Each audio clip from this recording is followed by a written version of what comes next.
Эта война продлится, Володя, ну максимум 3-4 дня. 本日こうしてウクライナ支援に関する共同宣言を発表できることを大変嬉しく思っています。5月の G7 広島サミットでは幅広い招待国の皆さんも含めた議論を通じて世界のどこであっても力による一方的な現状変更は許してはならない。また法の支配に基づく自由で開かれた国際秩序を守り抜いていかなければならない。こうした点において一致をすることができました。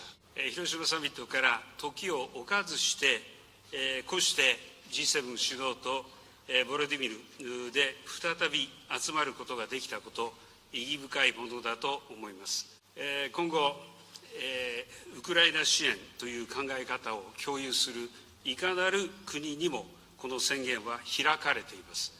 多くの国々がこの宣言に参加することを期待いたします。G7 はこれからもウクライナに寄り添っていきます。我々の連帯は決して揺らぐことはありません。А если они сейчас прекратят поставку своего оружия, то тогда СВО закончится через несколько дней. Ну, идея идиотская. Всякая война, даже мировая война, может быть завершена очень быстро. Ну, либо если подписан мирный договор. Let me start off by saying something I hadn't planned on saying. You know, I think there are very few people in Europe or in continental United States and the North American continent that thought this man would stand up and come to the aid and assistance of Ukraine. He increased his military budget. He stepped up.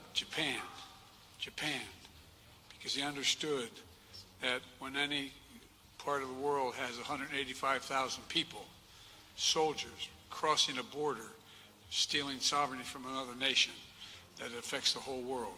I want to thank you again publicly.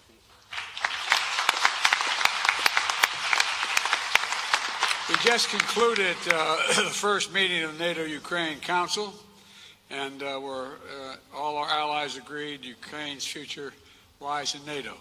That's not a surprise to any of us, I don't think. I hope it's not a surprise to you, Mr. President. Allies all agreed to lift the requirements for membership action plan for Ukraine and to create a path to NATO membership while Ukraine continues to make progress on necessary reforms. But we're not waiting for that process to be finished to make the long-term commitments that we're making to Ukraine's security. Vladimir and I shouldn't be so familiar. Mr. Zelensky and I talked about the kind of guarantees we could make in the meantime when I was in Ukraine and when we met in other places. And so today, the long-term commitments we're making are backed up by the notion that in the meantime, we're going to provide security to Ukraine for its needs and against any aggression that may occur. Today, the members of the G7 are launching a joint declaration of support for Ukraine to make it clear that our support will last long into the future. This starts a process by which each of our nations and any other nation who wishes to participate will negotiate long-term bilateral security commitments with and to Ukraine. We're going to help Ukraine build a strong, capable defense across land, air, and sea, and from which will be a force of stability in the region and deter against any and all threats. I want to thank my fellow G7 leaders and President Zelensky for their work to make this happen.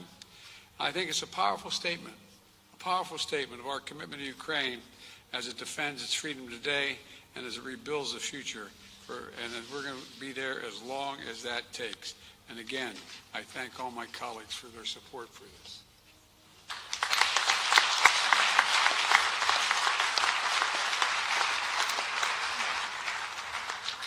Thank you very much, Mr. President, President Biden, Prime Minister Kishida, Chancellor, see you, Chancellor Scholz, Prime Minister Sunak, President Macron, Prime Minister Trudeau, Prime Minister Meloni, President Michel, President von der Leyen. great honor to be here. The outcome of the NATO summit in Vilnius is very much needed and meaningful success for Ukraine. And I'm grateful to all leaders in NATO countries for very practical and unprecedented support, considering decades of our relations support for Ukraine. Today, there are security guarantees for Ukraine on the way to NATO, an important package of security guarantees. Today, we are coordinating with the G7 countries the framework for security guarantees that shall be further extended through arrangements with our key partners, bilateral and multilateral agreements. And Ukrainian delegation is bringing home significant security victory for the Ukraine, for our country, for our people, for our children. It opens for us absolutely new security opportunities, and I thank everyone who made it possible. Thank you, dear colleagues. Thanks you. Thanks Lithuania and Jens Stoltenberg. Thank you very much. Slava Ukraini!